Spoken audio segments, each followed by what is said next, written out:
So today's video is part 2 of my gameplay wants for Battlefield 6, and I'll be going over some of my concerns for the gameplay. I've went over some of my ideas that I think would benefit the game in the last video, but there are some reservations I hold that worry me.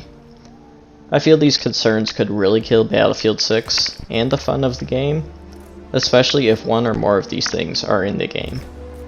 It will be interesting to see what DICE chooses to include or to not include in Battlefield 6, and it would also be interesting to see how the gameplay choices will affect the game. But let's get into it. The first thing that I'd like to mention is the wider gaming trend of skill-based matchmaking.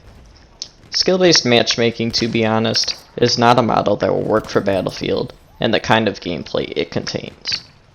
Battlefield has never been an intense tactical game, rather it has been laid back and casual, with servers that allow for many styles of gameplay.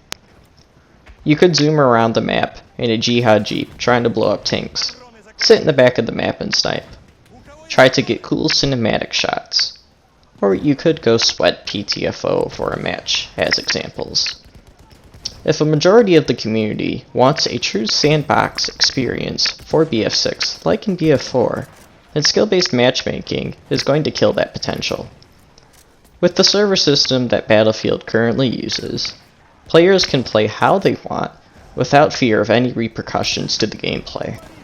But if skill-based matchmaking is introduced, players are going to have to go try hard in every game just to have a decent time.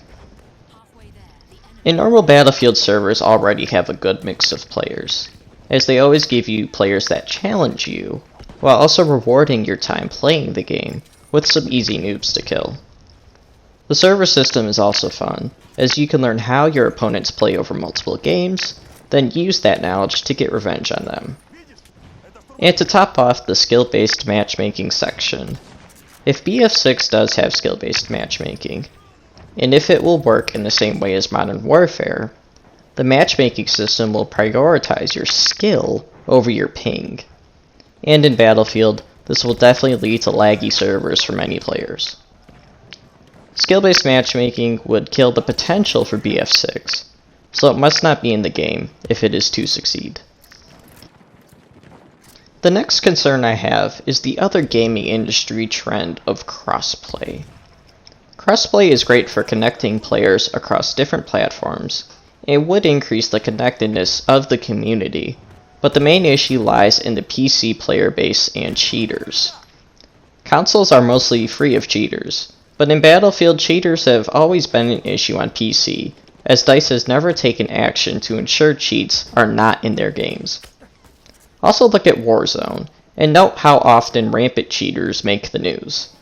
And cheaters always seem to be in the top streamers' live streams. Even with Activision's aggressive anti-cheating policies, cheaters are still an issue in Warzone. So imagine how bad it could be in Battlefield 6. More console players would be infected with cheaters in servers, and that would only annoy the largest part of the Battlefield player base. The simple fix here is to have DICE actually pursue some anti-cheating policies and have the option to disable crossplay with PC players. I would check out Flakfire's video for a further explanation on the cheating issue for Battlefield 6, a link of which will be in the description.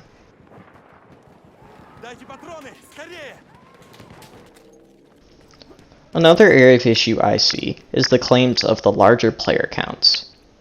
From the earnings call in February, we know that player counts will be bigger than ever before.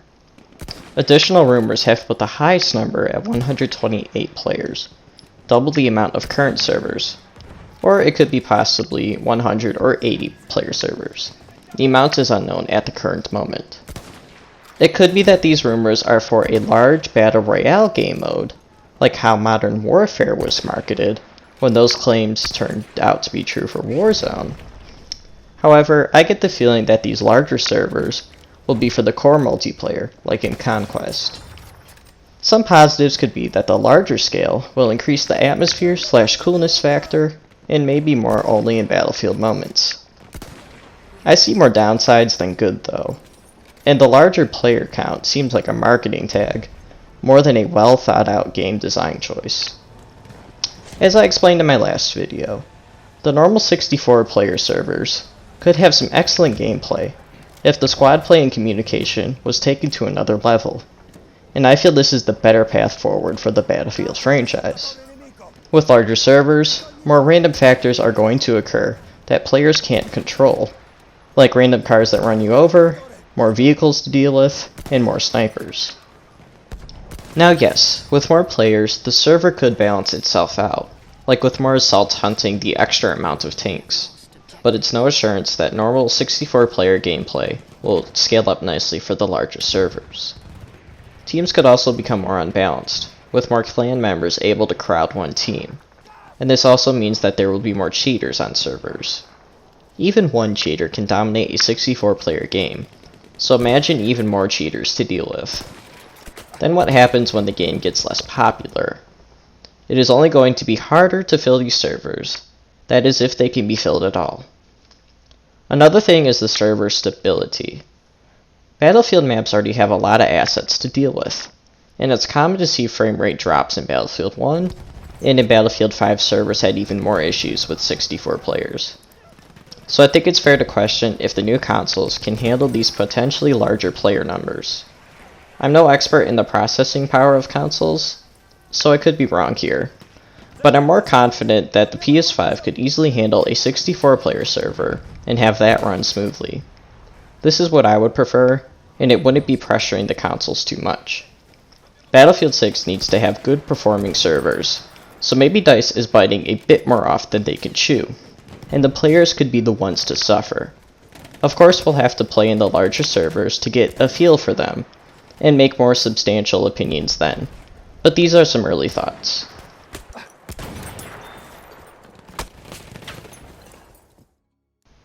Next up, I want to talk about another Battlefield Battle Royale attempt.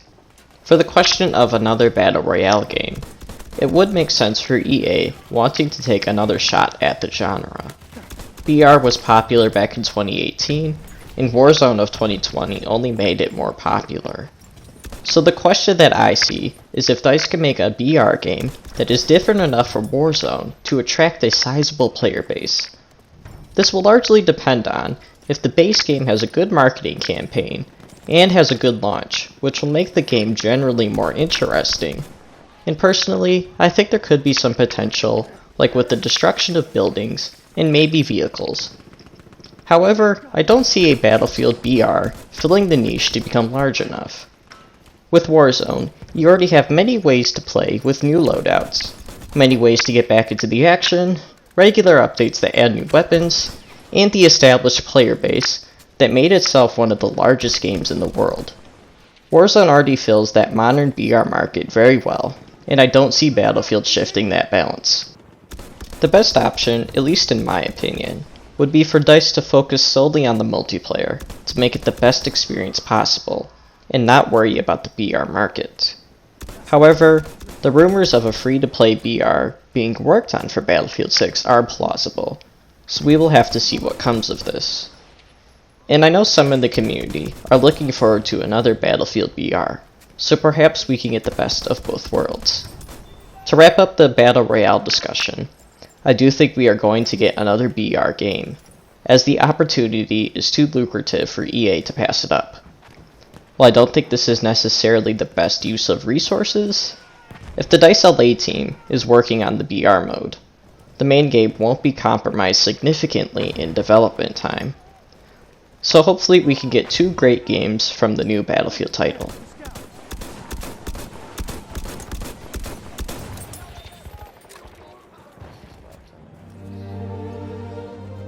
So that concludes my thoughts for what the gameplay could be in Battlefield 6, and some of my concerns about it. For the expectations, I don't realistically expect the ideas for better communication and airstrike call-ins to be introduced in the game, although the squad leader call-ins for Battlefield 5 are a step in that direction. So maybe DICE will make some innovations in that department. The best thing DICE could do for Battlefield 6 in the gameplay department is not to mess up with the areas of concern I noted. DICE would have to have self-awareness of what the fans enjoy about Battlefield games to avoid these mishaps, and I hope the attrition failure of Battlefield 5, along with the general dislike of the game, were good wake-up calls for the studio. If Battlefield 6 is a fun game to play that could draw players in again and again, then it will last for a long time and be remembered as a good game. But my ideas and the ones I mentioned are not the only ways to go ahead, so hopefully DICE has some good gameplay ideas cooking up for Battlefield 6. For the next installment in the Battlefield 6 series, we'll be looking at gun customization and how cosmetics could work. So thank you for watching and the continued support of the Battlefield 6 series. Please leave a comment below so we can chat about these topics and more, and I will see you in the next one.